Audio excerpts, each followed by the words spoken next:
Hello, fellow witches and wizards. My name is PhoenixGinny, and welcome to the stream. Welcome to Storytime Saturday number 11, where we'll be reading Harry Potter and the Chamber of Secrets chapters 4 and 5. Running a little late as usual, so I usually, well, if you're new, hi. I'll start by saying hi, welcome, so glad you're here. This is live, so please feel free to write in chat in the comments to your over there.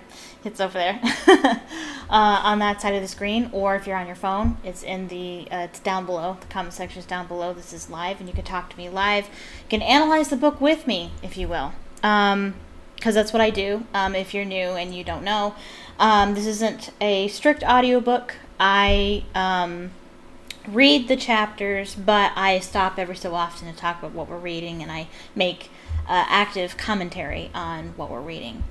That being said, there will be spoilers. So if you've never read the book before, you don't want things spoiled, now you know. You have been warned. Also, yeah, I forget why I said that. Yeah.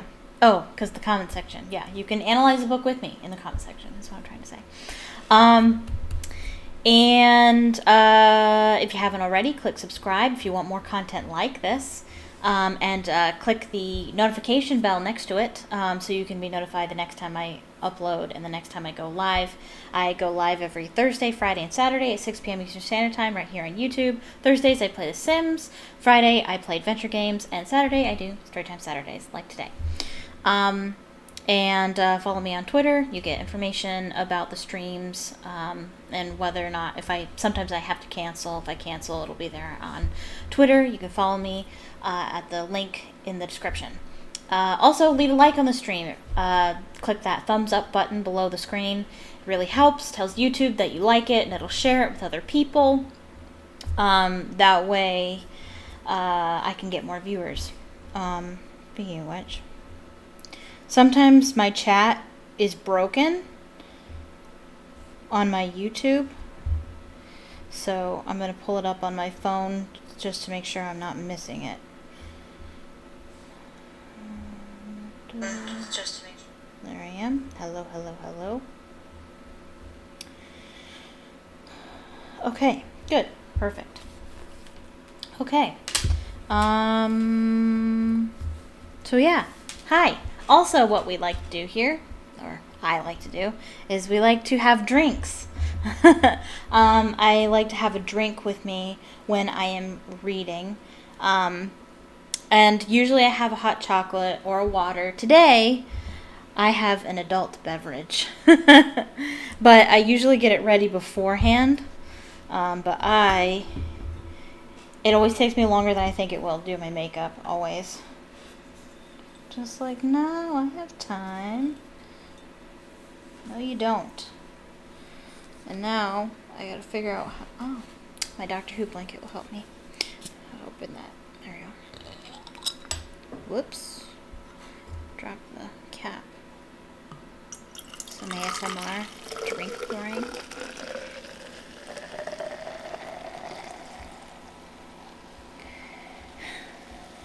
Some bubbles. I don't know if you can hear that or not. Probably. It's Calypso Colada, pineapple and coconut flavors. Seagram's Escapes. They're my favorite. This isn't my favorite flavor, but it was what was next in my fridge. I randomly determine what flavor I'm gonna have.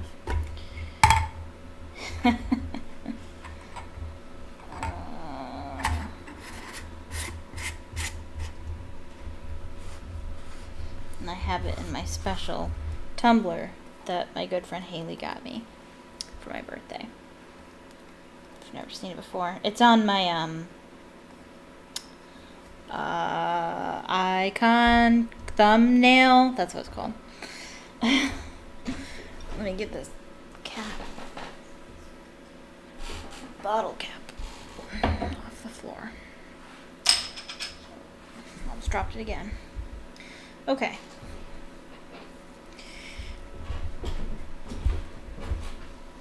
Okay, messing with my mic a little bit. My pop filter on it is all wonky. It's not designed very well. Okay. So, I think we're ready.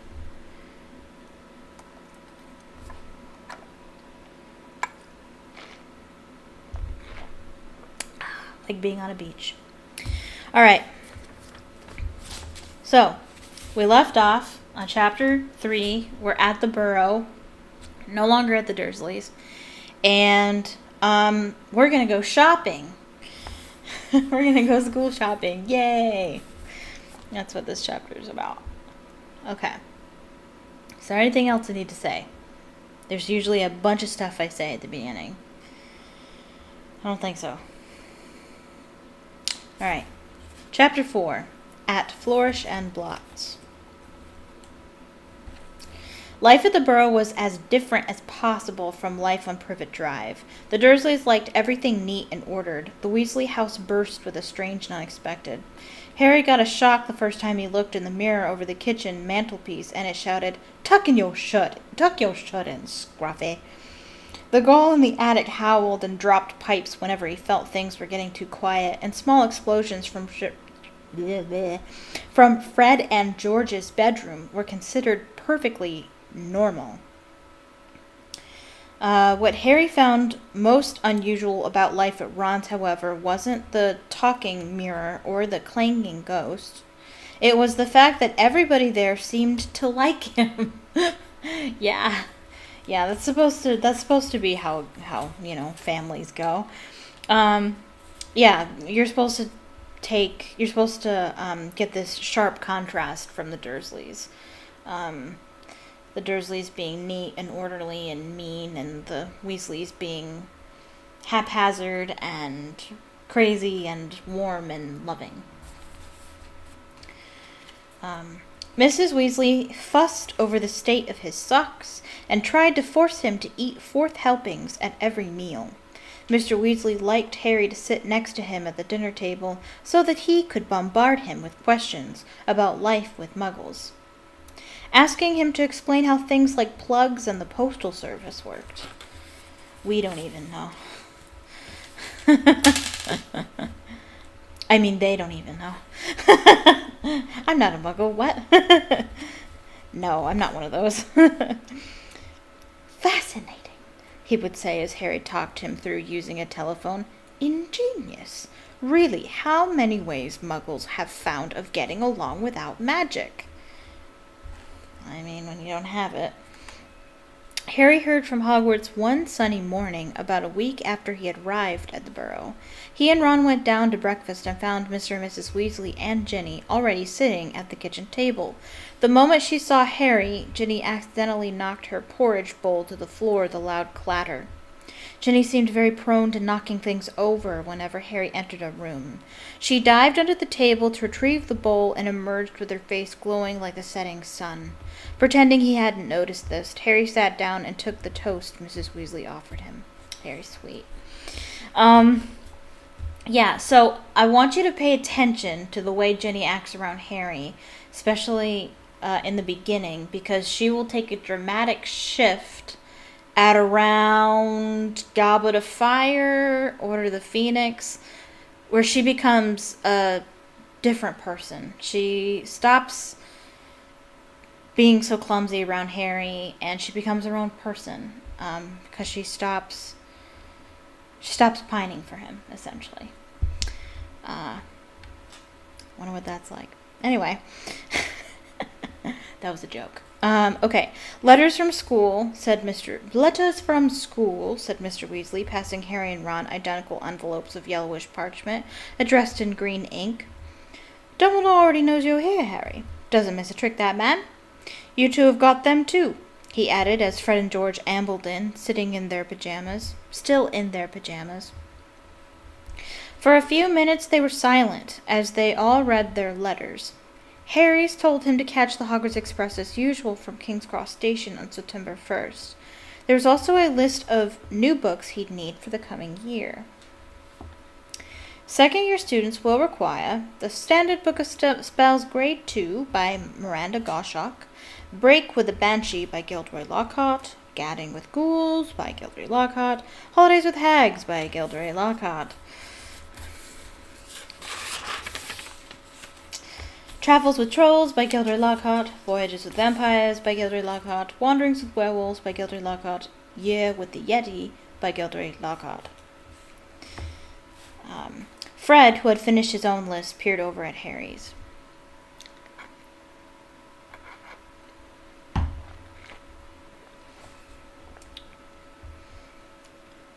You've been told to get all Lockhart's books too, he said.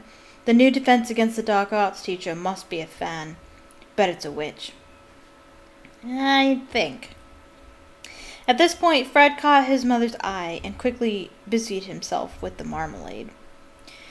That lot won't come cheap, said George with a quick look at his parents. Lockhart's books are really expensive. Well, we'll manage, said Mrs. Weasley, but she looked worried. I expect we'll be able to pick up a lot of Ginny's things second-hand. Oh, are you starting at Hogwarts this year? Harry asked Ginny. She nodded, blushing to the roots of her flaming hair, and put her elbow in the butter dish. Fortunately, no one saw this except Harry, because just then Ron's elder brother Percy walked in. He was already dressed, his Hogwarts prefect badge pinned to his sweater vest. Morning all, said Percy briskly. Lovely day. He sat down in the only remaining chair, but leapt up again almost immediately, pulling from underneath him a molting gray feather duster. At least that's what Harry thought it was, until he saw that it was breathing. Errol, said Ron, taking the limp owl from Percy and extracting a letter from under its wing. Finally, he's got Hermione's answer. I wrote to her saying we were going to try and rescue you from the Dursleys. He carried Errol to a perch just beside the back door and tried to stand him on it, but Errol flapped straight off again, so Ron lay him on the draining board instead, muttering, Pathetic. Then he ripped open Hermione's letter and read it out loud. Dear Ron, and Harry if you're there, I hope everything went all right and that Harry's okay, and that you didn't do anything illegal to get him out, Ron, because that would get Harry into trouble too. I've been really worried, and if Harry's all right, will you please let me know at once? But perhaps it would be better if you used a different owl, because I think another delivery might finish your one off. I'm very busy with schoolwork, of course. How can she be? Said Ron in horror. We're on vacation. And we're going to London next Wednesday to buy my new books. Why don't we meet Diagon Alley? Let me know what's happening as soon as you can. Love from Hermione. Well, that fits in nicely. We can go and get all your things then, too, said Mrs. Weasley, starting to clear the table. What you're all up to today? Harry, Ron, Fred, and George were planning to go up the hill to a small paddock the Weasleys owned. It was... What is a paddock? I don't know. Isn't it? I think it's like what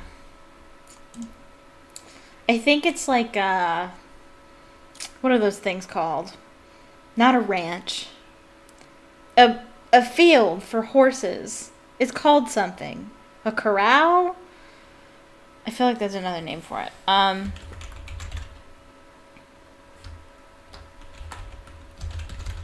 What is a paddock?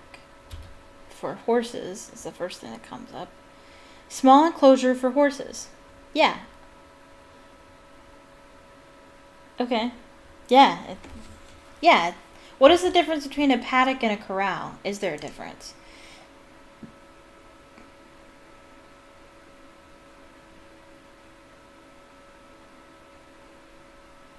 I guess a corral can be used for any sort of livestock, where a paddock is exclusively for horses.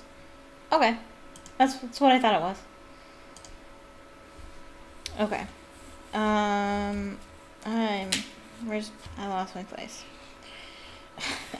Small paddock the Weasleys owned. It was surrounded by trees that blocked it from the view of the village below, meaning that they could practice Quidditch there as long as they didn't fly too high.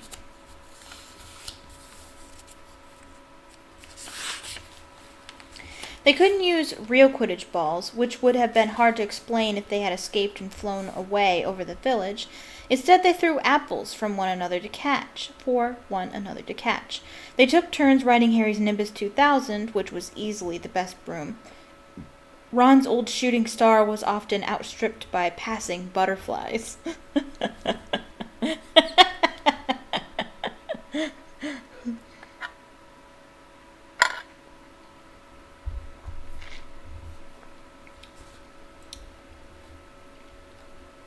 5 minutes later, they were marching up the hill, broomsticks over their shoulders. They had asked Percy if he wanted to join them, but he had said he was busy. Harry had only seen Percy at meal times so far. He stayed shut in his room the rest of the time. "Wish I knew what he was up to," said Fred, frowning. "He's not himself. His exam results came the day before you did. 12 OWLs, and he hardly gloated at all." "Ordinary wizarding levels," George explained, seeing Harry's puzzled look. "Bill got 12, too. If you're not careful, we'll have another head boy in the family." "I don't think I could stand the shame." Bill was the oldest Weasley brother. He and the next brother, Charlie, had already left Hogwarts. Harry had never met either of them, but knew that Charlie was in Romania studying dragons, and Bill in Egypt working for the Wizards' Bank, Gringotts. "Dunno how Mom and Dad are going to afford all our school stuff this year," said George after a while. 5 sets of Lockhart books, and Ginny needs robes and a wand and everything." Harry said nothing. He felt a bit awkward. Stored in an underground vault at Gringotts in London was a small fortune that his parents had left him. Of course, it was only in the wizarding world that he had money. You couldn't use galleons, sickles, and knuts in Muggle shops. He had never mentioned his Gringotts bank account to the Dursleys. He didn't think their horror of anything connected with magic would stretch to a large pile of gold. He'd probably try to get their hands on it. Mrs. Weasley woke them all early the following Wednesday. After a quick half a dozen bacon sandwiches each, oh man, that sounds good, they pulled on their coats, and Mrs. Weasley took a flower pot off the kitchen mantelpiece and peered inside.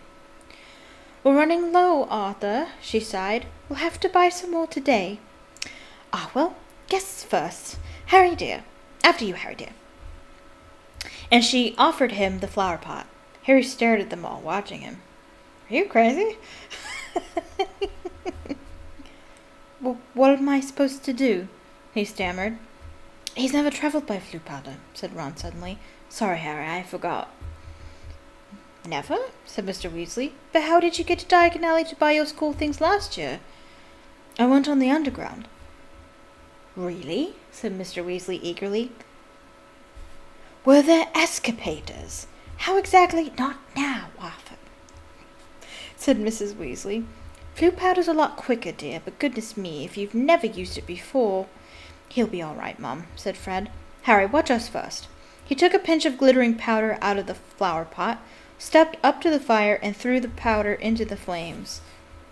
With a roar, the fire turned emerald green and rose higher than Fred, who stepped right into it, shouted, "Diagon Alley!" and vanished. "Floo powder power, floo powder power, floo powder power."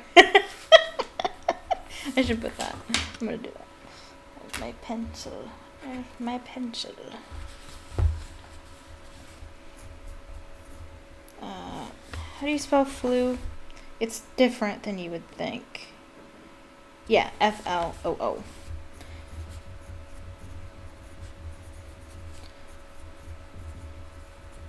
Floo powder power. Oh, I should probably mark what a paddock is, too. Horse corral.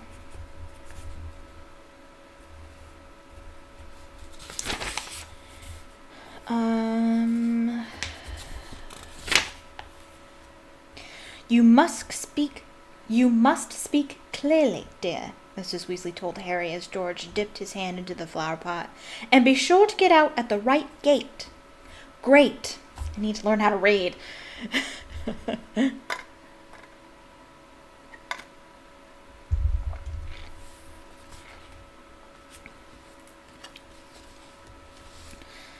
"The right what?" said Harry nervously as the fire roared and whipped George out of sight too.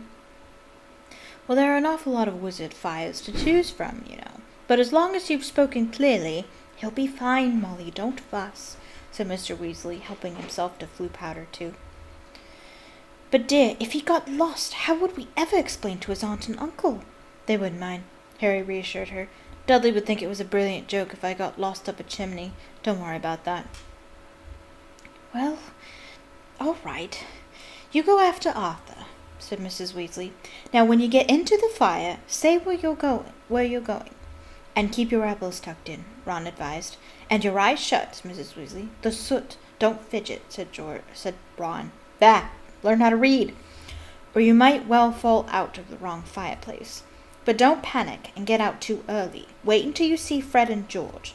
Trying hard to bear all this in mind, Harry took a pinch of Floo powder and walked to the edge of the fire.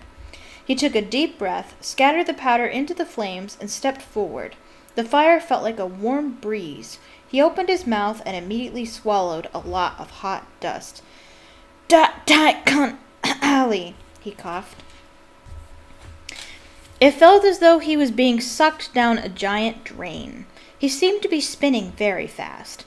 The roaring in his ears was deafening. He tried to keep his eyes open, but the whirl of green flames made him feel sick. Something hard knocked his elbow, and he tucked it in tightly, still spinning and spinning. Now it felt as though cold hands were slapping his face. Squinting through his glasses, he saw a blurred stream of fireplaces and snatched glimpses of the rooms beyond. His bacon sandwiches were churning inside him. He closed his eyes again, wishing it would stop. And then he fell face forward onto cold stone and felt the bridge of his glasses snap. Dizzy and bruised, covered in soot, he got gingerly to his feet, holding his broken glasses up to his eyes. He was quite alone, but where he was, he had no idea. All he could tell was that he was standing in the stone fireplace of what looked like a large, dimly lit wizard shop, but nothing in here was ever likely to be on a Hogwarts school list. A glass case nearby held a withered hand on a cushion, a blood-stained pack of cards, and a staring glass eye. Evil-looking masks stared down from the walls, an assortment of human bones lay upon the counter, and rusty, spiked instruments hung from the ceiling. Even worse, the dark, narrow street Harry could see through the dusty shop window was definitely not Diagon Alley. So, as I will mention again, and I've mentioned this many times before, I mentioned the Harry Potter pyramid, where J.K. Rowling intentionally wrote the books in such a way that they go like this. Or maybe I should do it like that, because it's opposite. My camera's opposite. You have, maybe I should make a chart somewhere and actually have it ready, have it handy. So you have books 1, 2, 3, 4, 5, 6, 7. And you're supposed to make connections with them across the pyramid. So connections, you have connections between 1, 4, and 7, and then 2 and 6, and 3 and 5. We're in book 2, so we'll have a lot of connections to book 6. And so Diagon Alley is one of those things. We go to Diagon Alley only twice in the Harry Potter, Nocturne Alley twice in the Harry Potter series. One in Chamber of Secrets, and the second time in Half-Blood Prince. And the items that we see in the shop, we will also see in Half-Blood Prince.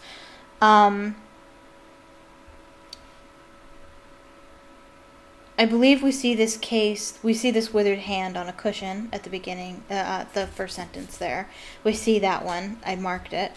We might see some other things as well. I'll point them out.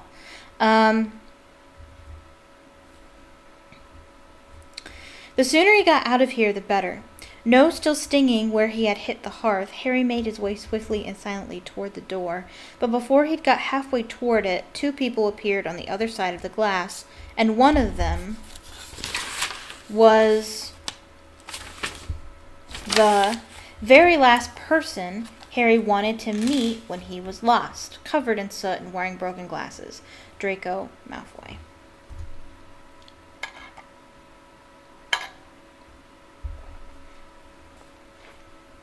All right. Harry looked quickly around and spotted a large black cabinet to his left. That would be the Vanishing Cabinet from Half-Blood Prince. One of them, that is.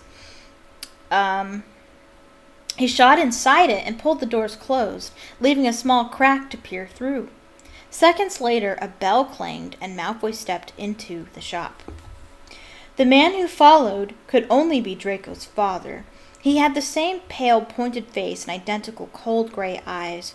Mr. Malfoy crossed the shop, looking lazily at the items on display, and rang a bell on the counter before turning to his son and saying, "Touch nothing, Draco." Malfoy, who had reached for the glass eye, said, "I thought you were going to buy me a present." "I said I would buy you a racing broom," said his father, drumming his fingers on the counter. "What's the good of that if I'm not on the house team?" said Malfoy, looking sulky and bad-tempered. "Harry Potter got a Nimbus 2000 last year. Special permission from Dumbledore so he could play for Gryffindor. He's not even that good. It's just because he's famous. Famous for having a stupid scar on his forehead." Malfoy bent down to examine a shelf full of skulls. "Everyone thinks he's so smart.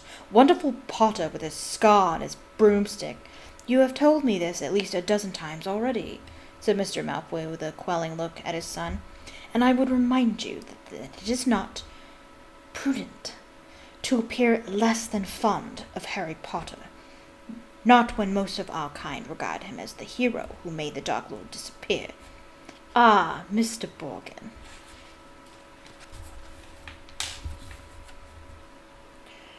Yeah, the Malfoys need to play nice. Because they don't want anyone to know that they're actually Death Eaters, though. Isn't really that surprising? A stooping man had appeared behind the counter, smoothing his greasy hair back from his face.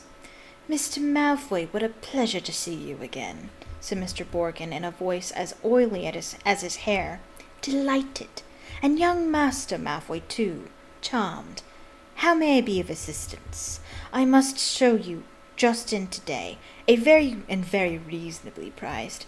I'm not buying today, Mr. Borgin, but selling," said Mr. Malfoy. "Selling?"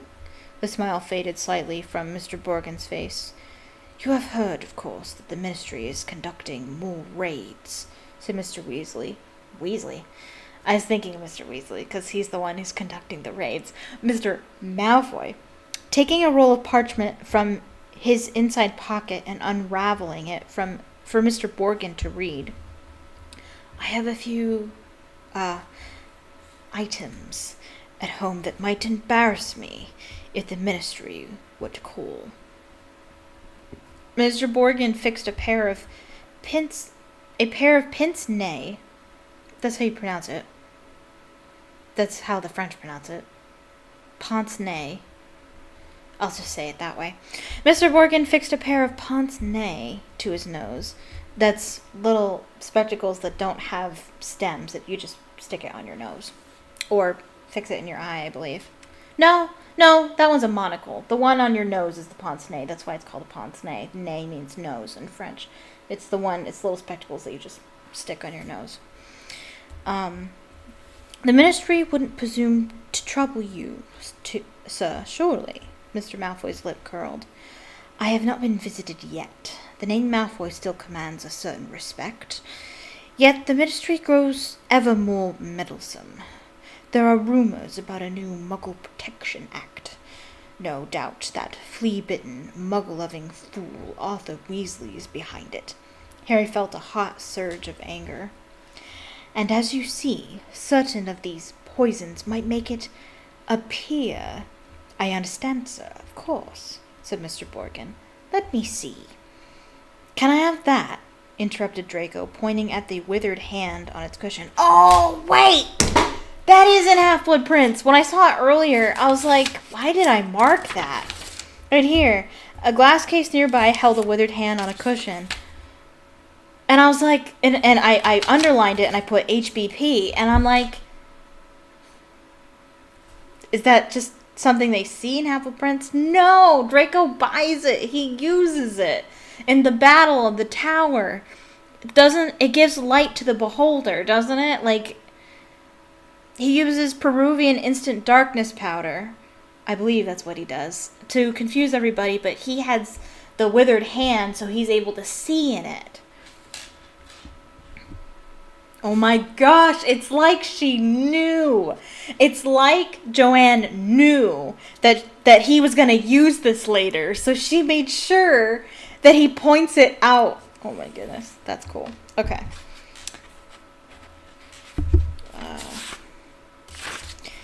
Can I have that? Interrupted Draco, pointing at the withered hand on its cushion. Ah, the hand of glory, said Mr. Borgin, abandoning Mr. Malfoy's list and scurrying over to Draco.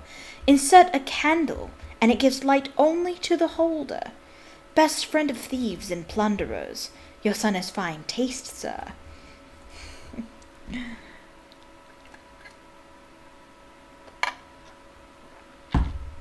I completely forgot about that. Probably because it's not in the movie. Ooh, yes. Speaking of which, May 2nd is coming up. May 2nd is the Battle of Hogwarts Day. It's a Sunday, and I'm going to have a Harry Potter marathon. I'm going to watch all 8 movies in 24 hours, starting at 4 a.m. and ending at 11:30-ish. Taking all my breaks while the movie's playing, and we're skipping all commercials and all credits. So it'll be fun. I'm so excited. I encourage you to do it too if you're able. Fun, fun, fun. I did it last year. I hope my son will amount to more than a thief or a plunderer, Borgin, said Mr. Malfoy coldly. And Mr. Borgin said quickly, No offense, sir. No offense meant. Quotes the same paragraph. Oh. Yeah, I've never seen that. I'm also a writer. That's what I do. I haven't been paid for it yet, but I'm working on a novel, and so I noticed I'm trying to read as much as I can and glean more skills for my craft. And I noticed here that J.K. Rowling uses 2 quotations in one paragraph, and I've never seen that, at least not that I know of, and I certainly never write that way. It all happened in one sentence, that's probably why, but I never considered putting more than a quotation from more than one character in one paragraph. I might consider it. Though if his grades don't pick up, said Mr. Malfoy, more coldly still, that may indeed be all he is fit for. It's not my fault, retorted Draco. The teachers all have favorites. That Hermione Granger, I would have thought you'd be ashamed that a girl of no wizard family beats you in every exam, snapped Mr. Malfoy. Ha, said Harry under his breath, pleased to see Draco look both abashed and angry. It's the same all over, said Mr. Borgin in his oily voice. Wizard blood is counting for less everywhere. Not with me, said Mr. Malfoy, his long nostrils flaring. No, sir, nor with me, sir, said Mr. Borgin, with a deep bow. In that case, perhaps we can return to my list, said Mr. Malfoy, shortly. I am in something of a hurry, Borgin. I have important business elsewhere today. They started to haggle. Harry watched nervously as Draco drew nearer and nearer to his hiding place, examining the objects for sale. Draco paused to examine a long coil of hangman's rope and to read, smirking, the card propped on a magnificent necklace of opals. Caution, do not touch. Cursed, has claimed the lives of 19 Muggle owners to date. And there's another object that will be featured in Half-Blood Prince. That is the cursed necklace that he uses, that Draco gets, intending to give it to Dumbledore, but ends up getting Katie Bell cursed. Again, it's as if Joanne knew. She already planned it out. Draco turned away and saw the cabinet right in front of him. He walked forward. He stretched out his hand for the handle. Done, said Mr. Malfoy at the counter. Come, Draco. Harry wiped his forehead on his sleeve as Draco turned away. Good day to you, Mr. Borgin. I'll expect you at the manor tomorrow to pick up the goods. The moment the door had closed, Mr. Borgin dropped his oily manner. Good day yourself, Mr. Malfoy, and if the stories are true, you haven't sold me half of what's hidden in your manor. Muttering darkly, Mr. Borgin disappeared into a back room. Harry waited for a minute in case he came back, then, quietly as he could, slipped out of the cabinet, past the glass cases, and out the shop door. Clutching his broken glasses to his face, Harry stared around. He had emerged into a dingy alleyway that seemed to be made up entirely of shops devoted to the dark arts. The one he'd just left, Borgin and Burke's, looked like the largest, but opposite was a nasty window display of shrunken heads, and, 2 doors down, a large cage was alive with gigantic black spiders. 2 shabby-looking wizards were watching him from the shadow of a doorway, muttering to each other. Feeling jumpy, Harry set off, trying to hold his glasses on straight, and hoping against hope he'd be able to find a way out of here. You're also supposed to make parallels between Diagon Alley and Nocturne Alley, how very different they are. Different kinds of shops, different kind of people, different kind of atmosphere. An old wooden street sign hanging over a shop selling poisonous candles told him he was in Nocturne Alley. This didn't help, as Harry had never heard of such a place. He supposed he hadn't spoken clearly enough through his mouthful of ashes. Back in the Weasleys' fire, trying to stay calm, he wondered what to do.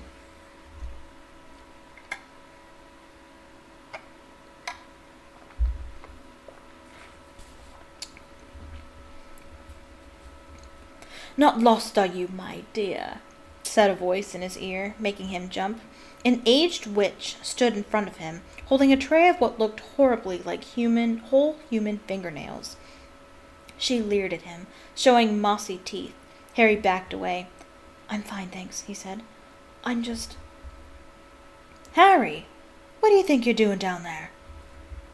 Harry's heart leapt. So did the witch. A load of fingernails cascaded down over her feet, and she cursed as the massive form of Hagrid, the Hogwarts gamekeeper, came striding toward them, beetle-black eyes flashing over his great bristling beard.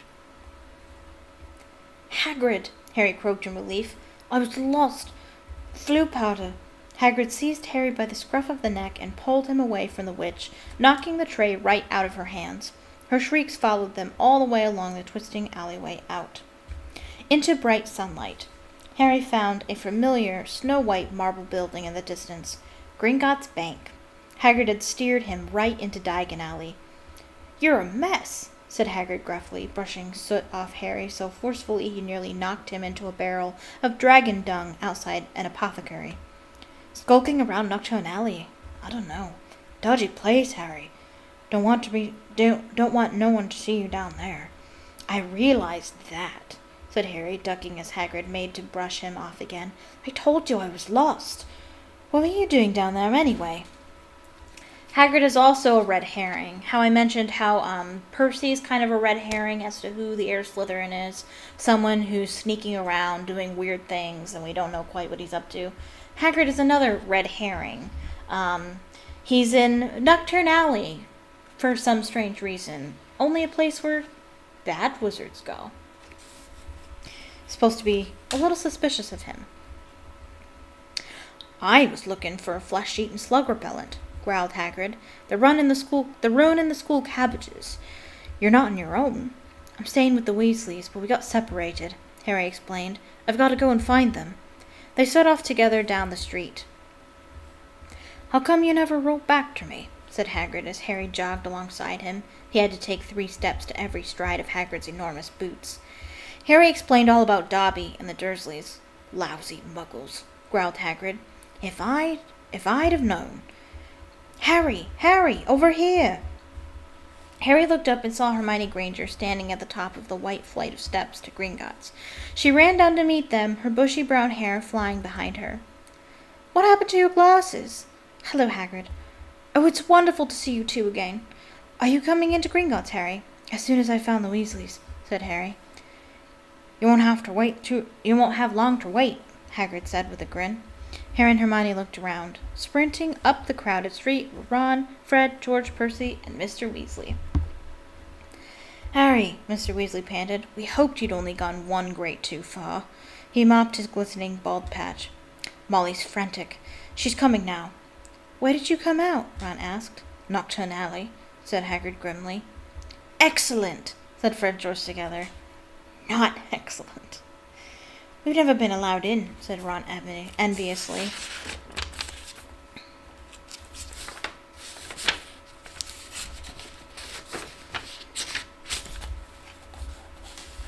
I should very well think not, growled Hagrid.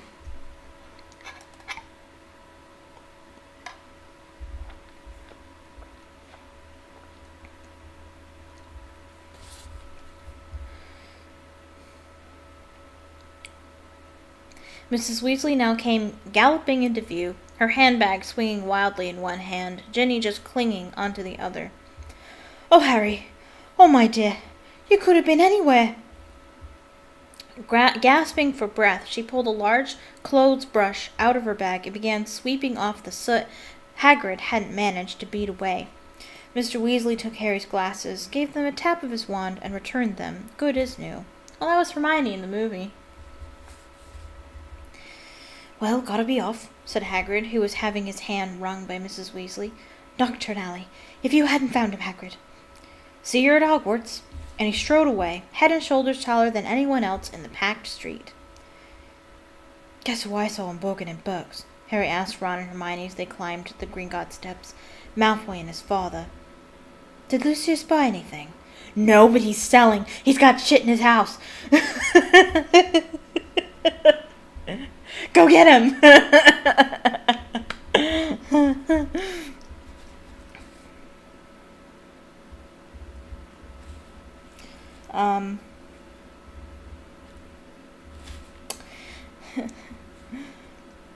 Did Lucius Malfoy buy anything? Said Mr. Weasley sharply behind them. No, he was selling. So he's worried, said Mr. Weasley with grim satisfaction. Oh, I'd love to get Lucius Malfoy for something.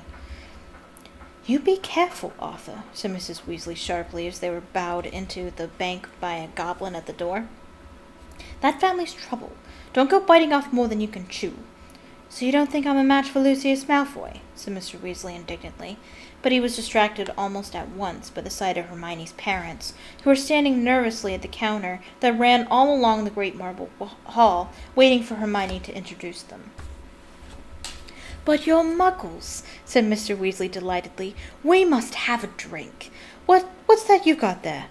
Oh, you're changing Muggle money. Molly, look! He pointed excitedly at the 10-pound notes in Mr. Granger's hand. Meet you back here, Ron said to Hermione as the Weasleys and Harry were led off to their underground vaults by another Gringotts goblin.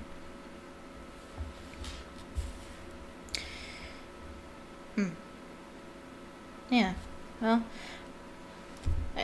I ask in the book here, how do Muggleborns get money, but that would be how their parents exchange their own money. But then, what if they didn't have parents? What if their parents were too poor? I don't know. Maybe there's a fund for that kind of thing. The vaults were reached by means of small goblin-driven carts that sped along miniature train tracks through the bank's underground tunnels. Harry enjoyed the breakneck journey down to the Weasley's vault, but he felt dreadful, far worse than he had in Nocturne Alley when it was opened. There was a very small pile of silver sickles inside, and just one gold galleon. Mrs. Weasley felt right into the corners before sweeping the whole lot into her bag. Harry felt even worse when they reached his vault. He tried to block the contents from view as he hastily shoved handfuls of coins into a leather bag. Back outside on the marble steps, they all separated. Percy muttered vaguely about needing a new quill. Fred and George had spotted their friend from Hogwarts, Lee Jordan. Mrs. Weasley and Ginny were going to a second-hand robe shop. Mr. Weasley was insisting on taking the Grangers off to the Leaky Cauldron for a drink. We'll all meet at Flourish and Blotts in an hour to buy our schoolbooks, said Mrs. Weasley, setting off with Ginny. And not one step down Nocturne Alley, she shouted at the twins' retreating backs. Harry, Ron, and Hermione strolled off along the winding, cobbled street, the bag of gold, silver, and bronze jangling cheerfully in Harry's pocket, was clamoring to be spent. So he bought 3 large strawberry and peanut butter ice creams. Actually sounds kind of good. Which they slurped happily as they wandered up the alley, examining the fascinating shop windows. Ron gazed longingly at a full set of Chudley Cannon robes in the windows of quality Quidditch supplies, until Hermione dragged them off to buy ink and parchment next door. In Gamble and Jape's Wizarding Joke Shop, they met Fred, George, and Lee Jordan, who were stocking up on Dr. Filibuster's fabulous wet start, no-heat fireworks. And in a tiny junk shop full of broken wands, lopsided brass scales, and old cloaks covered in potion stains, they found Percy deeply immersed in a small and deeply boring book called Prefects Who Gained Power. He would.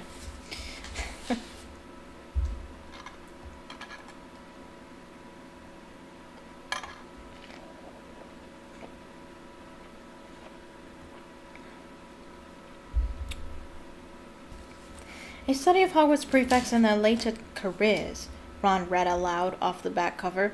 That sounds fascinating. Go away, Percy snapped. Of course he's very ambitious, Percy. He's got it all planned out. He wants to be Minister of Magic, Ron told Harry and Hermione in an undertone as they left Percy to it. An hour later, they headed for Flourish and Blotts. They were by no means the only ones making their way to the bookshop. As they approached it, they saw to their surprise a large crowd jostling outside the doors, trying to get in. The reason for this was proclaimed by a large banner stretched across the upper windows. Gilderoy Lockhart will be signing copies of his autobiography, Magical Me, today, 12:30 p.m. to 4:30 p.m. We can actually meet him?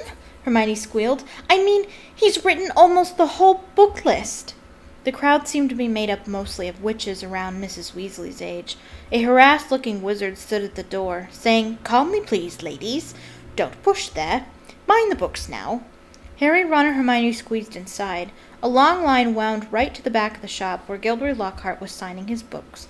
They each grabbed a copy of the Standard Book of Spells, Grade 2, and sneaked up the line to where the rest of the Weasleys were standing with Mr. and Mrs. Granger. Oh, there you are. Good, said Mrs. Weasley. She sounded breathless and kept patting her hair. We'll be able to see him in a minute. Gilderoy Lockhart came slowly into view and seated at a table surrounded by large pictures of his own face, all winking and flashing dazzling white teeth at the crowd. The real Lockhart was wearing robes of forget-me-not blue that exactly matched his eyes. His pointed wizard's hat was set at a jaunty angle on his wavy hair. A short, irritable-looking man was dancing around taking photographs with a large black camera that emitted puffs of purple smoke with every blinding flash. Out of the way there, he snarled at Ron, moving back to get a better shot. This is for the Daily Prophet. Big deal, said Ron, rubbing his foot where the photographer had stepped on it.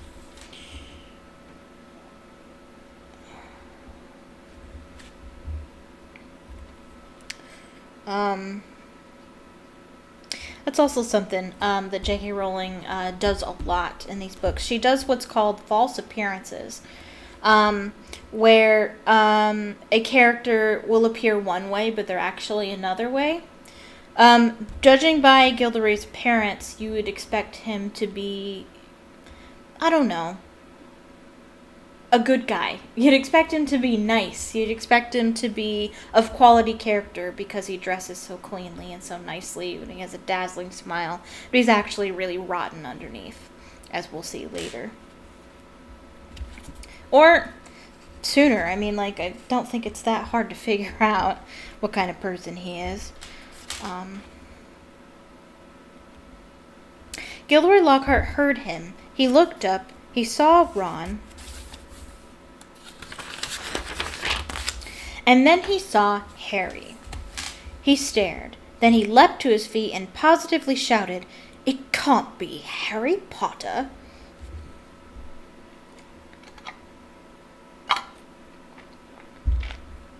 I get a kick out of Gilderoy's treatment of Harry. I think it's hilarious. The crowd parted, whispering excitedly. Lockhart dived forward, seized Harry's arm, and pulled him to the front. The crowd burst into applause. Harry's face burned as Lockhart shook his hand for the photographer, who was clicking away madly, wafting thick smoke over the Weasleys. Nice big smile, Harry, said Lockhart through his own gleaming teeth. Together you and I are worth the front page. When he finally let go of Harry's hand, Harry could hardly feel his fingers. He tried to sidle back over to the Weasleys, but Lockhart threw an arm around his shoulders and clamped him tightly to his side. Ladies and gentlemen, he said loudly, waving for quiet, what an extraordinary moment this is. The perfect moment for me to make a little announcement I've been sitting on for some time. When young Harry here stepped into Flourish and Blotts today, he only wanted to buy my autobiography, which I shall be happy to present him now, free of charge. The crowd applauded again. He had no idea, Lockhart continued, giving Harry a little shake that made his glasses slip to the end of his nose, that he would surely be getting much, much more than my book, Magical Me. He and his schoolmates will, in fact, be getting the real Magical Me. Yes, ladies and gentlemen, I have great pleasure and pride in announcing that this September I will be taking up the post of Defense Against the Dark Arts teacher at Hogwarts School of Witchcraft and Wizardry. The crowd cheered and clapped, and Harry found himself being presented with the entire works of Gilderoy Lockhart. Staggering slightly under their weight, he managed to make his way out of the limelight to the edge of the room, where Ginny was standing next to her new cauldron. You have these, Harry mumbled to her, tipping the books into the cauldron. I'll buy my own. But you loved that, didn't you, Potter? Said a voice Harry had no trouble recognizing. He straightened up and found himself face to face with Draco Malfoy, who was wearing his usual sneer. Famous Harry Potter, said Malfoy. Can't even go into a bookshop without making the front page. Leave him alone. He didn't want all that, said Ginny. Yeah, that's my girl. Hold on. That'd be me. I would hope it would be me. It was the first time she had spoken in front of Harry. She was glaring at Malfoy. Potter, you've got yourself a girlfriend, drawled Malfoy. Ginny went scarlet as Ron and Hermione fought their way over, both clutching sacks of Lockhart's books. Which is hilarious, because she does become his girlfriend in Half-Blood Prince. That's the connection. Chamber of Secrets and Half-Blood Prince. Again. Oh, it's so funny. It's just perfect. It's perfect. Oh, it's you, said Ron, looking at Malfoy as if it were something unpleasant on the sole of his shoe. But you're surprised to see Harry here, eh? Not as surprised as I am to see you in his shop, Weasley, retorted Malfoy. I suppose your parents will go hungry for a month to pay for all those. I think Ron still thinks that Malfoy's behind the whole Dobby incident. Ron went as red as Ginny. He dropped his books into the cauldron, too, and started toward Malfoy, but Harry and Hermione grabbed the back of his jacket. Ron, said Mr. Weasley, struggling over with Fred and George. What are you doing? It's too crowded in here. Let's go outside.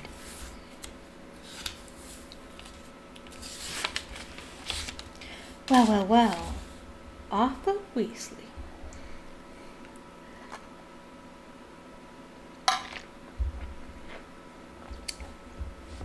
I'm having too much fun. It was Mr. Weasley. He stopped with his hand on Draco's shoulder, sneering in just the same way. Lucius, said Mr. Weasley, nodding coldly. Busy time at the Ministry, I hear, said Mr. Malfoy. All those raids. I hope they're paying you overtime. He reached into Ginny's cauldron and extracted, from amid of the glossy Lockhart books, a very old, very battered copy of Beginner's Guide to Transfiguration. Obviously not, Mr. Malfoy said. Dear me, what's the use of being a disgrace to the name of wizard if they don't even pay you well for it? Mr. Malfoy flushed darker than either Ron or Ginny. We have a very different idea of what disgraces the name of wizard, Malfoy, he said. Clearly, said Mr. Malfoy, his pale eyes straying to Mr. and Mrs. Granger, who were watching apprehensively. The company you keep, Weasley. And I thought your family could sink no lower. There was a thud of metal as Ginny's cauldron went flying. Mr. Weasley had thrown himself at Mr. Malfoy, knocking him backward into a bookshelf. Dozens of heavy spell books came thundering down on all their heads. There was a yell of, "Get him, Dad!" from Fred or George. Mrs. Weasley was shrieking, No, Arthur, no! The crowd stampeded backward, knocking more shelves over. Gentlemen, please, please, cried the assistant, and then, louder than all, break it up there, gents, break it up. Hagrid, who was wading toward them through the sea of books, in an instant he had pulled Mr. Weasley and Mr. Malfoy apart. Mr. Weasley had a cut lip, and Mr. Malfoy had been hit in the eye with an encyclopedia of toadstools. He was still holding Ginny's old Transfiguration book. He thrust it at her, his eyes glittering with malice. Yeah, I would have loved to have seen that in the movie. Fortunately, didn't work out. Yes, notice how Malfoy grabbed Ginny's book, and he also put it back, did a little sleight-of-hand trick, as we'll see later. Here, girl, take your book. It's the best your father can give you. Pulling himself out of Hagrid's grip, he beckoned to Draco and swept from the shop. You should have ignored him, Arthur, said Hagrid, almost lifting Mr. Weasley off his feet as he straightened his robes. Rotten to the core, the whole family. Everyone knows that. No Malfoy's worth listening to. Bad blood, that's what it is. Come on now, let's get out of here.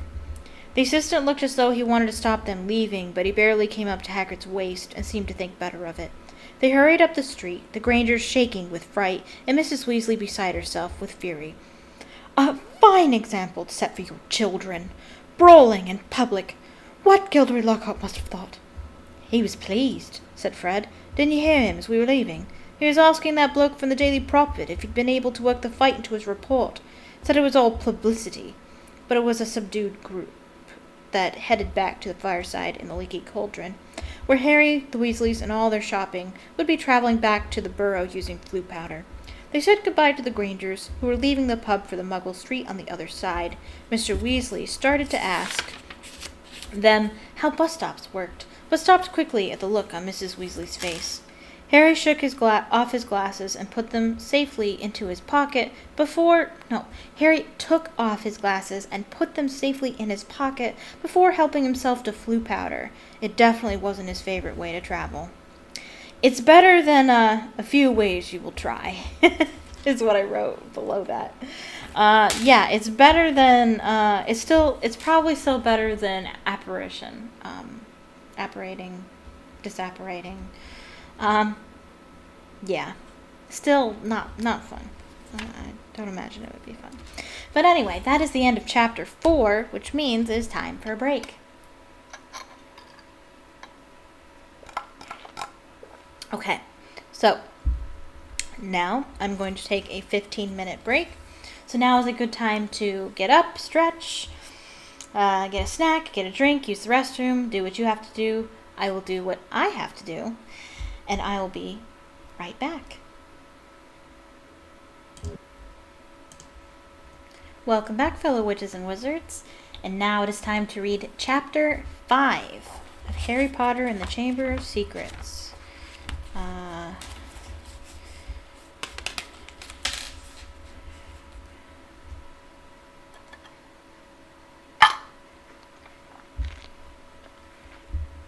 Chapter 5, The Whomping Willow. The end of the summer vacation came too quickly for Harry's liking. He was looking forward to getting back to Hogwarts, but his month at the Burrow had been the happiest of his life. It was difficult not to feel jealous of Ron when he thought of the Dursleys and the sort of welcome he could expect next time he turned up on Privet Drive. On their last evening, Mrs. Weasley conjured up a sumptuous dinner that included all of Harry's favorite things, ending with a mouth-watering treacle pudding. Fred and George rounded off the evening with a display of filibuster fireworks. They filled the kitchen with red and blue stars that bounced from ceiling to wall for at least half an hour. Then it was time for a last mug of hot chocolate and bed. It took a long while to get started next morning. They were up at dawn, but somehow they still seemed to have a great deal to do. And it's like this every year. They're always scrambling, like you've had all summer to get ready for this day, and they're never ready. Mrs. Weasley dashed about in a bad mood, looking for spare socks and quills. People kept colliding on the stairs, half-dressed, with bits of toast in their hands, and Mr. Weasley nearly broke his neck, tripping over a stray chicken as he crossed the yard carrying Ginny's trunk to the car.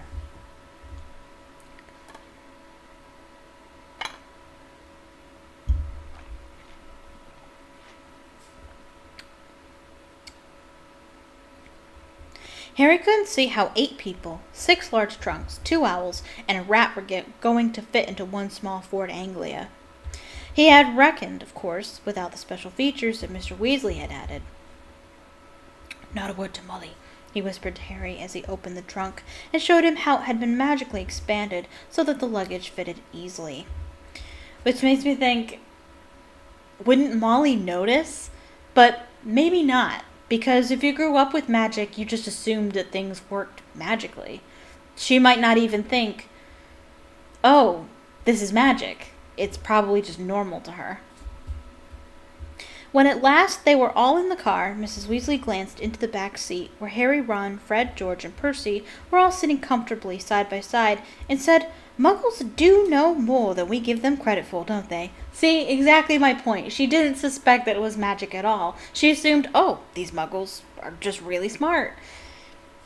She and Ginny got into the front seat, which had been stretched so that it resembled a park bench. I mean, you'd never know it was this roomy from the outside, would you? I put in the corner, like the TARDIS. I'm such a nerd.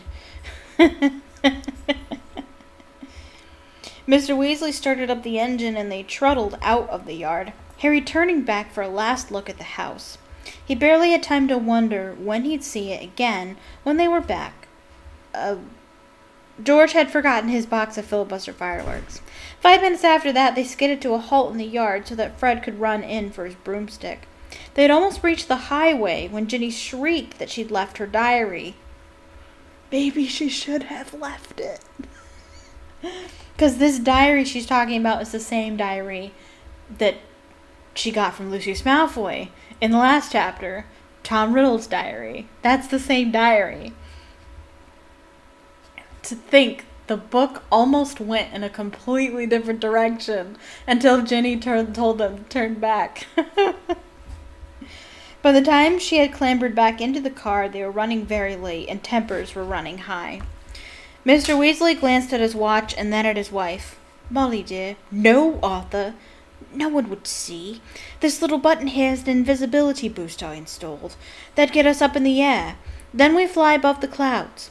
We'd be there in 10 minutes and no one would be any the wiser. I said no, Arthur. Not in broad daylight." They reached King's Cross at 11:15.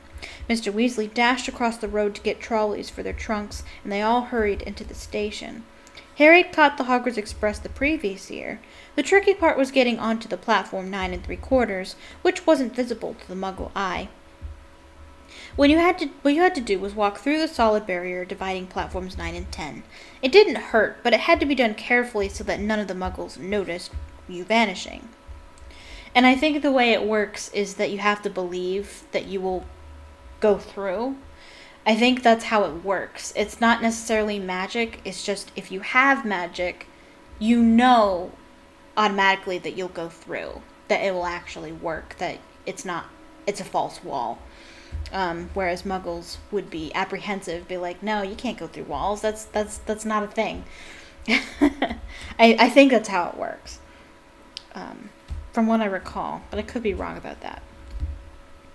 "Percy first," said Mrs. Weasley, looking nervously at the clock overhead, which showed that they had only 5 minutes to disappear casually through the barrier. Percy strode briskly forward and vanished. Mr. Weasley went next. Fred and George followed. "I'll take Ginny, and you two come right after us," Mrs. Weasley told Harry and Ron, grabbing Ginny's hand and setting off. In the blink of an eye, they were gone. "Let's go together. We've only got a minute," Ron said to Harry. Harry made sure that Hedwig's cage was safely wedged on top of his trunk and wheeled his trolley around to face the barrier. He felt perfectly confident. This wasn't nearly as uncomfortable as using flue powder. Both of them bent low over the handles of their trolleys and walked purposefully toward the barrier, gathering speed. A few feet away from it, they broke into a run and crash. How How convenient that Harry and Ron are the last ones to enter the barrier. I don't know how Dobby would have managed it if Harry had gone first or in the middle. Someone would have known that something was wrong. Someone would have done something, you know. Lucky for Dobby that Harry and Ron were last.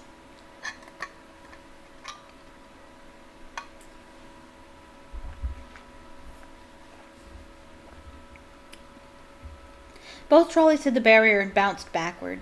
Ron's trunk fell off with a loud thump. Harry was knocked off his feet, and Hedwig's cage bounced onto the shiny floor, and she rolled away, shrieking indignantly. People all around them stared, and a guard nearby yelled, "What in blazes do you think you're doing?" "Lost control of the trolley," Harry gasped, clutching his ribs as he got up. Ron ran to pick up Hedwig, who was causing such a scene that there was a lot of muttering about cruelty to animals from the surrounding crowd. "Why can't we get through?" Harry hissed to Ron. "I don't know." Ron looked wildly around. A dozen curious people were still watching them. "We're going to miss the train," Ron whispered. "I don't understand why the gateway sealed itself." Harry looked up at the giant clock with a sickening feeling in the pit of his stomach. 10 seconds. 9 seconds. He wheeled his trolley forward cautiously until it was right against the barrier and pushed with all his might. The metal remained solid. 3 seconds. 2 seconds. 1 second. "It's gone," said Ron, sounding stunned. "The train's left. What if Mom and Dad can't get back through to us? Have you got any Muggle money?" Harry gave a hollow laugh. "The Dursleys haven't given me pocket money for about 6 years. Ron pressed his ear to the cold barrier. "Can't hear a thing," he said tensely. "What are we going to do? I don't know how long it'll take Mom and Dad to get back to us." It's weird because they must be on the other side going, "Where's Ron? Where's Harry?" Right? They'd be freaking out. They'd be trying to figure it out. They'd be trying to get back, wouldn't they? I don't know. They looked around. People were still watching them, mainly because of Hedwig's continuing screeches. "I think we'd better go and wait by the car," said Harry. "We're attracting too much attention." "Harry," said Ron, his eyes gleaming. "The car!" Like, there's a part of me that's like, why are you so stupid? Why would you just assume, let's get to Hogwarts ourselves? Let's just get in the car and go. But you have to remember, they're 12-year-old boys, okay? Their frontal cortex isn't fully developed, okay? Their ability for decision making and problem solving and thinking ahead is diminished. There's no way they would have done this same thing in a couple of years. What about it? We can fly the car to Hogwarts. But I thought, we're stuck, right? We've got to get to school, haven't we? Because there's no other way to get to Hogwarts. There's no way that the professors at Hogwarts will understand, and there's no way your parents will help you.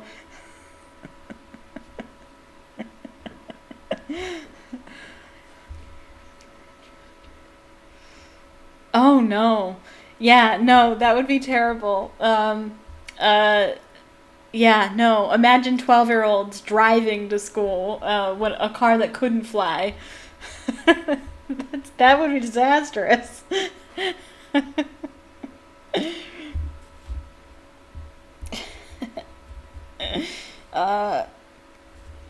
And even underage wizards are allowed to use magic if it's a real emergency. Section 19 or something of the restriction of thingy. But your mum and dad, said Harry, pushing against the barrier again in the vain hope that it would give way. How will they get home? They don't need the car, said Ron impatiently. They know how to apparate. You know, just vanish and reappear at home. They only bother with flu powder in the car because we're all underage and we're not allowed to apparate yet. Harry's feeling of panic turned suddenly to excitement. Again, 12-year-old boy. Can you fly it? No problem, said Ron, wheeling his trolley around to face the exit. Come on, let's go. If we hurry, we'll be able to follow the Hogwarts Express. And I just remembered when I first read this, these weren't the questions that I had. When I first read this book, it's like, oh yeah, take the car. I was a kid though, so I mean, like, I'm an adult reading this and going, this is a really bad idea. Yeah, they probably just wanted an excuse to fly the car. Probably. And they marched off through the crowd of curious muggles out of the station and back onto the side road where the old Ford Anglia was parked. I hope I'm pronouncing that right. I've always heard it pronounced Anglia. I don't know anything about cars.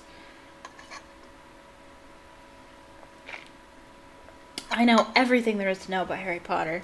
I know nothing about cars. Ron unlocked the cavernous trunk with a series of taps from his wand. They heaved their luggage back in, but put Hedwig on the back seat and got into the front.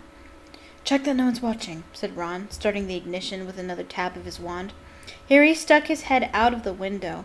How does Ron...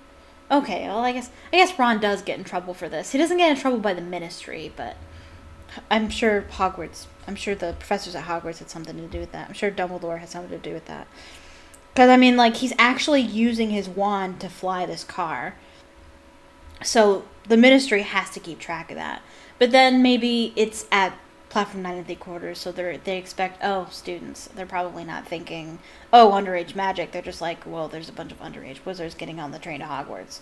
So maybe they don't even notice, but I don't know. Harry stuck his head out of the window. Traffic was rumbling along the main road ahead, but their street was empty. Okay, he said. Ron pressed a tiny silver button on the dashboard. The car around them vanished, and so did they. Harry could feel the seat vibrating beneath him, hear the engine, feel his hands on his knees and his glasses on his nose, but for all he could see, he had become a pair of eyeballs, floating a few feet above the ground in a dingy street full of parked cars.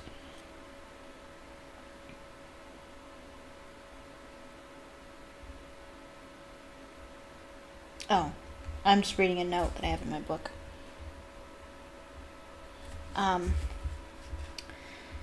Yeah, that must be weird. being invisible, essentially, but it's actually not a new thing for Harry.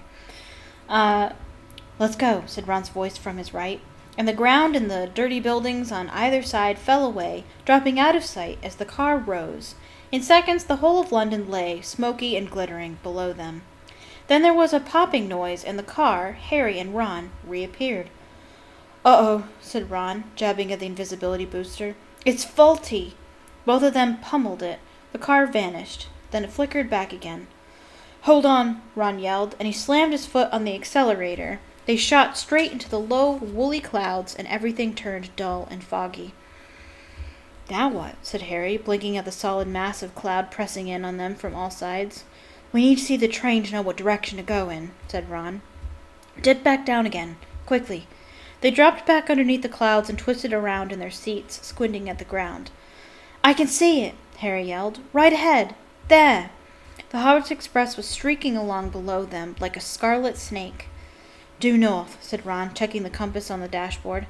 Okay, we'll just have to check on it every half hour or so. Hold on. And they shot up through the clouds. A minute later, they burst out into a blaze of sunlight. It was a different world.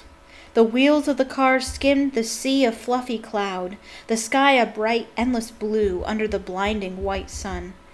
All we've got to worry about now are airplanes, said Ron. They looked at each other and started to laugh. For a long time, they couldn't stop. It was as though they had been plunged into a fabulous dream. This, thought Harry, was surely the only way to travel, past swirls and turrets of snowy cloud, in a car full of hot, bright sunlight, with a fat pack of toffees in the glove compartment, and the prospect of seeing Fred and George's jealous faces when they landed smoothly and spectacularly on the sweeping lawn in front of Hogwarts Castle. Too bad that's not what happens. You wish.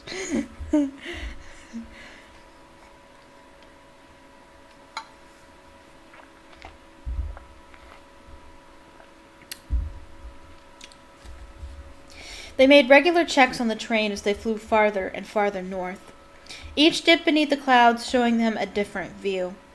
London was soon far behind them, replaced by neat green fields that gave way in turn to wide purplish moors, a great city alive with cars like multicolored ants, villages with tiny toy churches. Several uneventful hours later, however, Harry had to admit that some of the fun was wearing off. The toffees had made them extremely thirsty, and they had nothing to drink. He and Ron had pulled off their sweaters, but Harry's t-shirt was sticking to the back of his seat, and his glasses kept sliding down to the end of his sweaty nose. He had stopped noticing the fantastic cloud shapes now, and was thinking longingly of the train miles below, where you could buy ice cream, where you could buy ice-cold pumpkin juice from a trolley pushed by a plump witch. Why hadn't they been able to get on to platform 9 3/4? "Can't be much farther, can it?" croaked Ron, hours later still, as the sun started to sink into their floor of cloud, staining it a deep pink. "Ready for another check on the train?" It was still right below them, winding its way past a snow-capped mountain.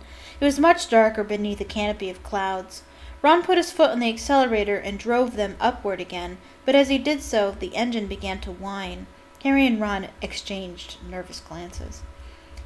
"He's probably just tired," said Ron. "He's never been this far before." And they both pretended not to notice the whining growing louder and louder as the sky became steadily darker. Stars were blossoming in the blackness. Harry pulled his sweater back on, trying to ignore the way the windshield wipers were now waving feebly, as though in protest. "Not far," said Ron, more to the car than to Harry. "Not far now," and he patted the dashboard nervously. When they flew back beneath the clouds a little while later, they had to squint through the darkness for a landmark they knew. "There!" Harry shouted, making Ron and Hedwig jump. "Straight ahead!" Silhouetted on the dark horizon, high on the cliff over the lake, stood the many turrets and towers of Hogwarts Castle. If you've seen the movie, you know that before this point, they actually have like a dramatic moment where they're chasing the train and the train's chasing them and Harry falls out of the car. None of that actually happens in the book. They all added it in the movie for cinematic effect. But the car had begun to shudder and was losing speed. "Come on," Ron said cajolingly, giving the steering wheel a little shake. "Nearly there, come on." The engine groaned. Narrow jets of steam were issuing from under the hood. Like, this is scary driving a car normally when a car breaks down, like, on the highway or whatever. In the air, that's gotta be terrifying. Harry found himself gripping the edges of his seat very hard as they flew toward the lake. The car gave a nasty wobble. Glancing out of his window, Harry saw the smooth, black, glassy surface of the water a mile below. Ron's knuckles were white on the steering wheel. The car wobbled again. "Come on," Ron muttered. They were over the lake. The castle was right ahead. Ron put his foot down. There was a loud clunk, a splutter, and the engine died completely. "Uh-oh," said Ron into the silence.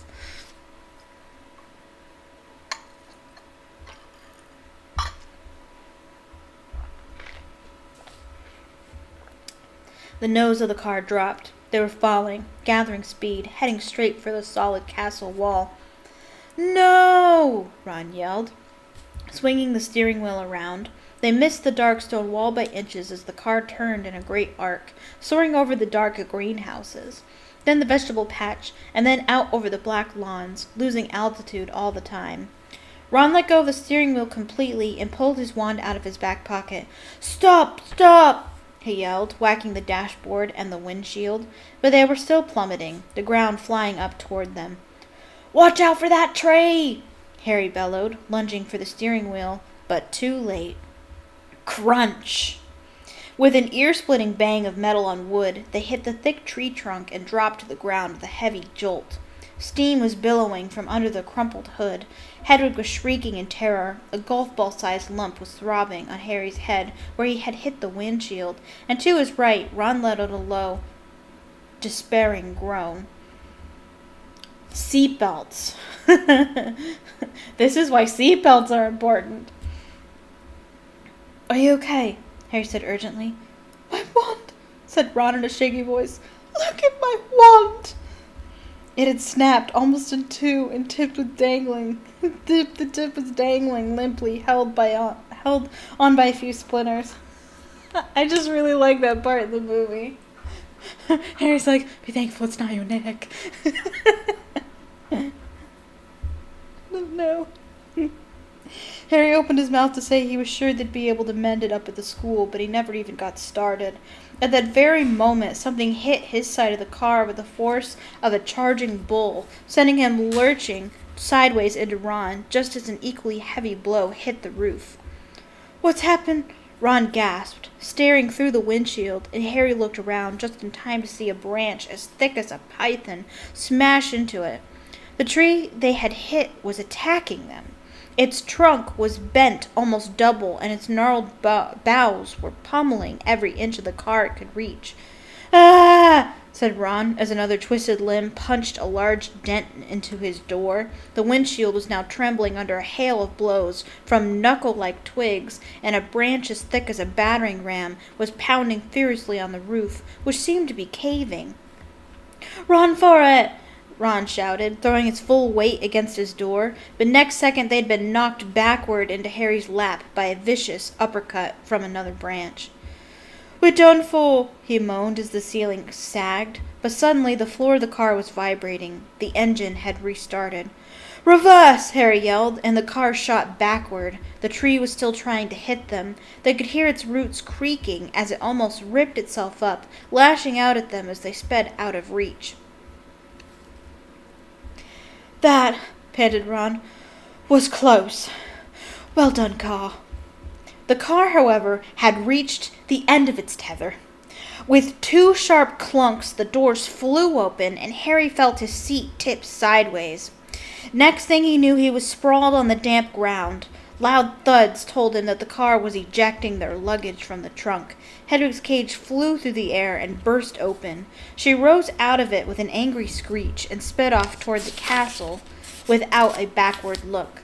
Then, dented, scratched, and steaming, the car rumbled off into the darkness, its rear lights blazing angrily.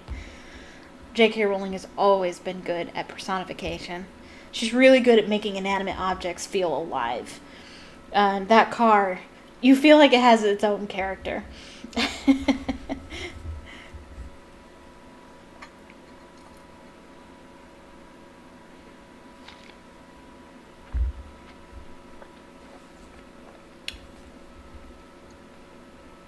Come back! Ron yelled after it, brandishing his broken wand.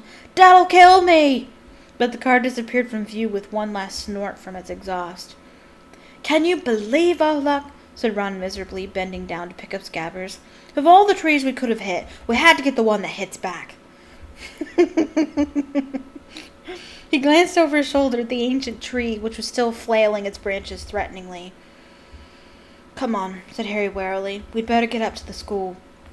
It wasn't at all the triumphant arrival they had pictured. Stiff, cold, and bruised, they seized the ends of their trunks and began dragging them up the grassy slope toward the great oak front doors. I think the feast's already started, said Ron, dropping his trunk at the foot of the front steps, crossing quietly to look through a brightly lit window. Hey, Harry, come and look. It's the sorting. Harry hurried over, and together he and Ron peered in at the great hall. Innumerable candles were hovering in midair over 4 long, crowded tables, making the golden plates and goblets sparkle. Overhead, the bewitched ceiling, which always mirrored the sky outside, sparkled with stars. Through the forest of pointed black Hogwarts hats, Harry saw a long line of scared-looking first-years filling into the hall. Ginny was among them, easily visible because of her vivid Weasley hair. Meanwhile, Professor Mcgonagall, a bespectacled witch with her hair in a tight bun, was placing the famous Hogwarts Sorting Hat on a stool before the newcomers.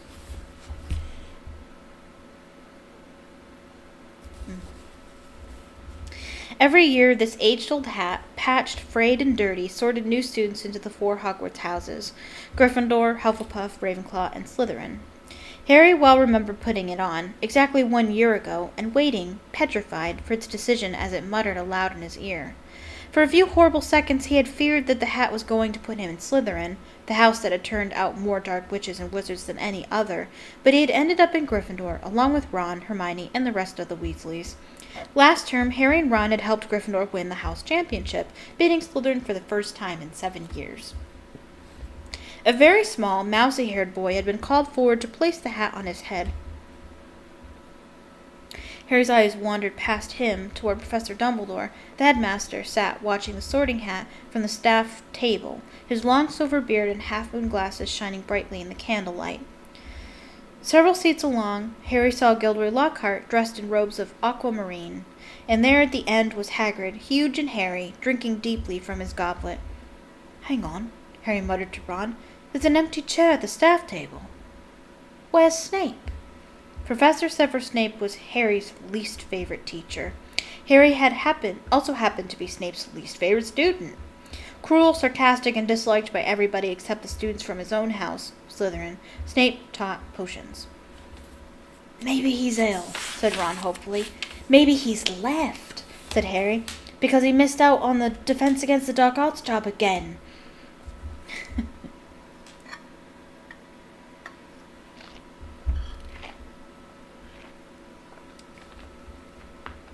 "Or maybe he's been sacked," said Ron enthusiastically. "I mean, everyone hates him." "Or maybe..." A very cold voice right behind them said a very cold voice right behind them. "He's waiting to hear why you two didn't arrive on the school train." Of course he's behind you. It's perfect. And when that happened, the very first time this book was read to me, well, she never finished. It was read to me by my 4th grade teacher in class. She read it to the class. And I have a vivid memory of audibly yelping when that part happened. I was like, "It's Snape." He's there. Harry spun around. There, his black robes rippling in a cold breeze, stood Severus Snape. He was a thin man with sallow skin, a hooked nose, and greasy, shoulder-length black hair, and at this moment he was smiling in a way that told Harry he and Ron were in very deep trouble. "Follow me," said Snape. Not daring even to look at each other, Harry and Ron followed Snape up the steps into the vast, echoing entrance hall, which was lit with flaming torches. A delicious smell of food was wafting from the great hall, but Snape led them away from the warmth and light, down a narrow stone staircase that led into the dungeons. "In," he said, opening a door halfway down the cold passageway and pointing. They entered Snape's office, shivering. The shadowy walls were lined with shelves of large glass jars, in which floated all manner of revolting things Harry didn't really want to know the name of at the moment. The fireplace was dark and empty. Snape closed the door and turned to look at them. "So," he said softly, "the train isn't good enough for the famous Harry Potter and his faithful sidekick Weasley. Wanted to arrive with a bang, did we, boys?" "No, sir. It was the barrier at King's Cross. It—" "Silence," said Snape coldly. "What have you done with the car?" Ron gulped. This wasn't the first time Snape had given Harry the impression of being able to read minds. "Because he can. It's called occlumency. No, legitimacy."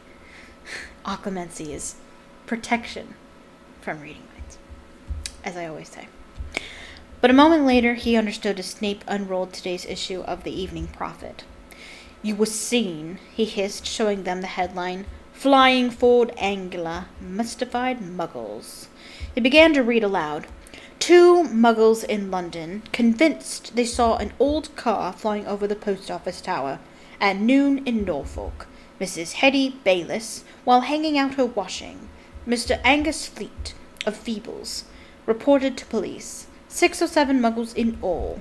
I believe your father works in the misuse of Muggle artifacts office," he said, looking up at Ron and smiling still more nastily. "Dear, dear, his own son."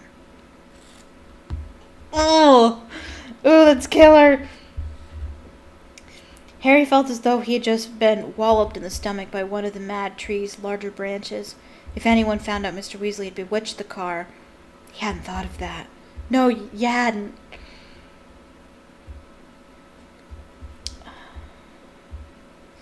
"I noticed, in my search of the park, that considerable damage seems to have been done to a very valuable Whomping Willow," Snape went on.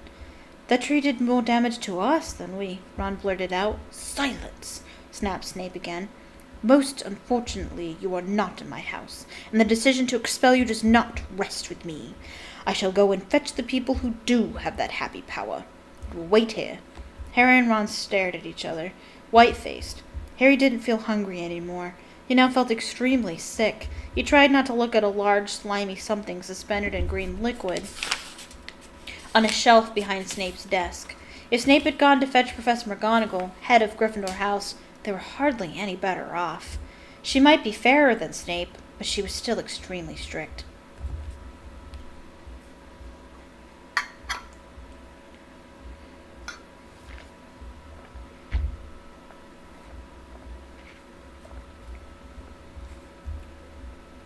"10 minutes later, Snape returned, and sure enough, it was Professor Mcgonagall who accompanied him. Harry had seen Professor Mcgonagall angry on several occasions, but either he had forgotten just how thin her mouth could go, or he had never seen her this angry before. She raised her wand the moment she entered. Harry and Ron both flinched, but she merely pointed it at the empty fireplace, where flames suddenly erupted. Symbolic. Snape is naturally a cold person, so he didn't even think to put the fire on, whereas McGonagall is naturally a warm person, so she lit the fire when she came in.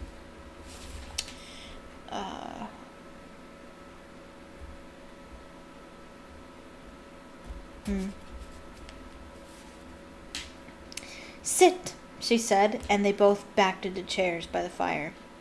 "Explain," she said, her glasses glinting ominously. Ron launched into the story, starting with the barrier at the station refusing to let them through. "So we had no choice, Professor. We couldn't get on the train." "Why didn't you send us a letter by owl?" "I believe you have an owl," Professor McGonagall said coldly to Harry. Harry gaped at her. Now she said it, that seemed the obvious thing to have done. "Oh, yeah!" But I wrote here that I have experienced similar feelings as a child. Yeah. No, I remember as a kid, you make decisions, like I said. Nobody's frontal cortex is fully developed until you're like 20.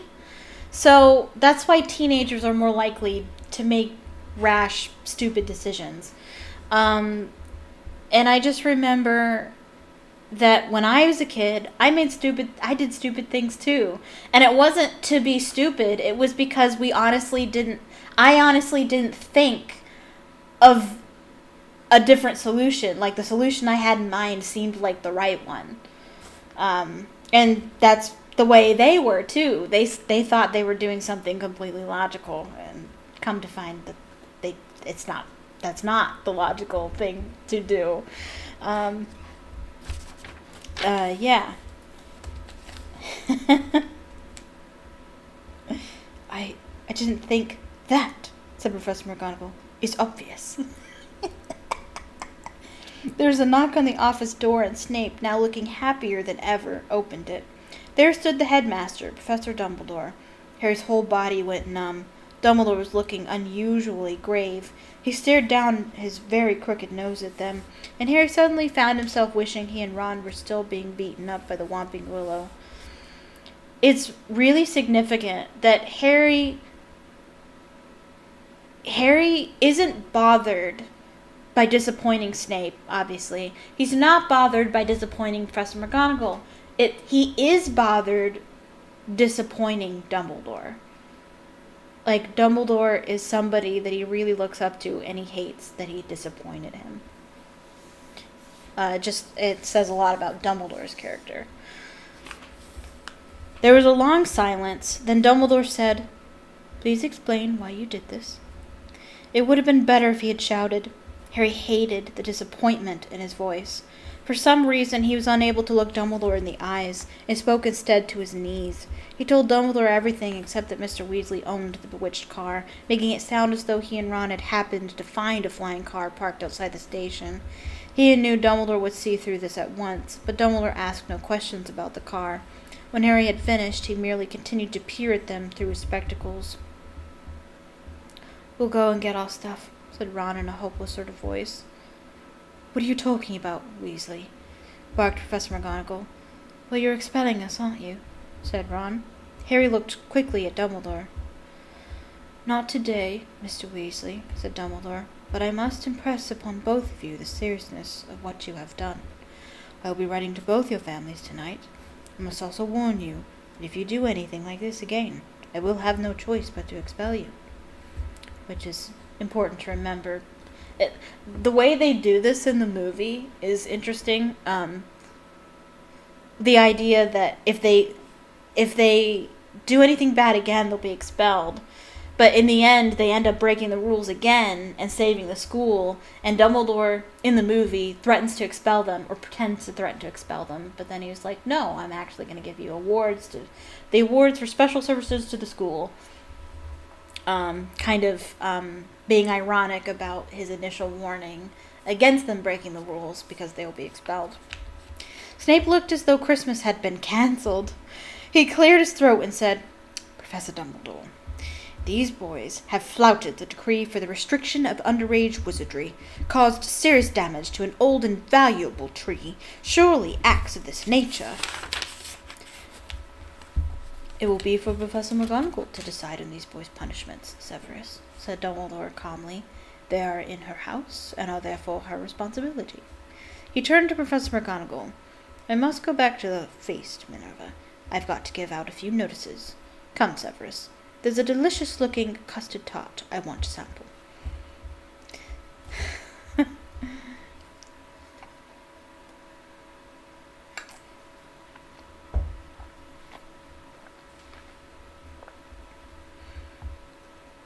Snape shot a look of pure venom at Harry and Ron as he allowed himself to be swept out of his office, leaving them alone with Professor McGonagall, who was still eyeing them like a wrathful eagle. You'd better get along to the hospital wing, Weasley. You're bleeding. Not much, said Ron, hastily wiping the cut over his eye with his sleeve. Professor, I wanted to watch my sister being sorted. The sorting ceremony is over, said Professor McGonagall. Your sister is also in Gryffindor. Oh, good, said Ron. And speaking of Gryffindor, Professor McGonagall said sharply, but Harry cut in. Professor, when we took the car, term hadn't started, so Gryffindor shouldn't really have points taken from it. Should it? He finished, watching her anxiously. Professor McGonagall gave him a piercing look, but he was sure she had almost smiled. Her mouth looked less thin anyway. I will not take any points from Gryffindor, she said, and Harry's heart lightened considerably. But you will both get a detention. It was better than Harry had expected. As for Dumbledore's writing to the Dursleys, that was nothing. Harry knew perfectly well they'd just be disappointed that the Whomping Willow hadn't squashed him flat. Professor McGonagall raised her wand again and pointed it at Snape's desk. A large plate of sandwiches, 2 silver goblets, and a jug of iced pumpkin juice appeared with a pop. You'll eat in here, and then go straight up to your dormitory, she said. I must also return to the feast. When the door had closed behind her, Ron let out a long, low whistle. I thought we'd had it, he said, grabbing a sandwich. So did I, said Harry, taking one too. Can you believe our luck, though? Said Ron thickly through a mouthful of chicken and ham. Fred and George must have flown that car 5 or 6 times, and no Muggle ever saw them. He swallowed and took another huge bite. Why couldn't we get through the barrier? Harry shrugged. We'll have to watch our step from now on, though, he said, taking a grateful swig of pumpkin juice. Wish we could have gone up to the feast. She didn't want us showing off, said Ron sagely. Doesn't want people to think it's clever, arriving by flying car. When they had eaten as many sandwiches as they could, the plate kept refilling itself, they rose and left the office, treading the familiar path to Gryffindor Tower. The castle was quiet. It seemed that the feast was over. They walked past muttering portraits and creaking suits of armor, and climbed narrow flights of stone stairs, until at last they reached the passage where the secret entrance to Gryffindor Tower was hidden, behind an oil painting with a very fat woman in a pink silk dress. Password, she said as they approached. Said Harry. They didn't know the New Year's password, not having met a Gryffindor prefect yet, but help came almost immediately. They heard hurrying feet behind them and turned to see Hermione dashing toward them.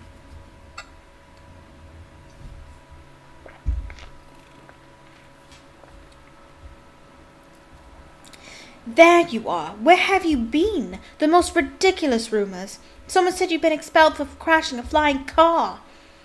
Well, we haven't been expelled, Harry reassured her. You're not telling me you did fly here, said Hermione, sounding almost as severe as Professor McGonagall. Skip the lecture, said Ron impatiently, and tell us the new password. It's Wattlebird, said Hermione impatiently, but that's not the point. Her words were cut short, however, as the portrait of the fat lady swung open, and there was a sudden storm of clapping. It looked as though the whole of Gryffindor house was still awake, packed into the circular common room, standing on the lopsided tables and squashy armchairs, waiting for them to arrive. Arms reached through the portrait hole to pull Harry and Ron inside, leaving Hermione to scramble in after them. Brilliant, yelled Lee Jordan. Inspired! What an entrance! Flying a car right into the Whomping Willow. People will be talking about that one for years. Good for you, said a fifth year Harry had never spoken to. Someone was patting him on the back as though he just won a marathon. Fred and George pushed their way to the front of the crowd and said together, Why couldn't we've come in the car, eh? Ron was scarlet in the face, grinning embarrassedly. But Harry could see one person who didn't look happy at all.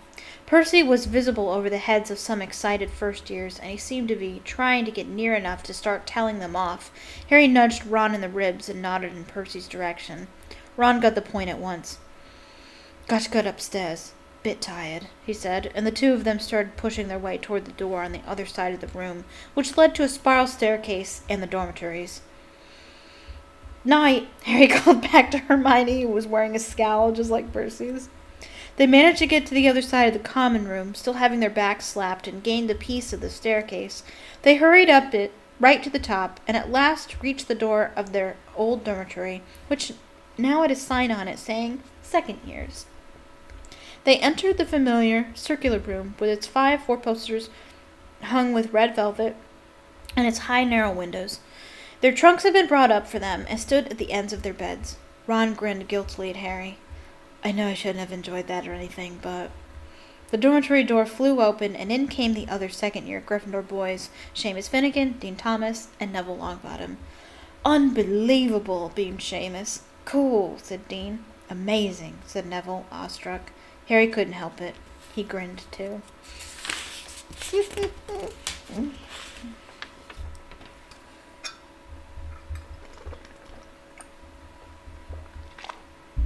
And that is it for Chapter 5. Okay, so next time we will read Chapter 6 and Chapter 7. Now we're finally at Hogwarts. Now things get really interesting. Okay. But there is a chance that I won't be having Storytime Saturday next Saturday. It is the last Saturday of the month, and I like to reserve that Saturday for visiting my parents. But I don't know if my parents will be available that day, so I'm going to talk to them and see about seeing them next Saturday. I'll let you know if I'm going to cancel for next week or not. But whenever we do it, we will be reading chapters 6 and 7, and it'll be a good time. So thank you so much for watching. I hope you enjoyed it. Please leave a comment down below. Tell me what you thought.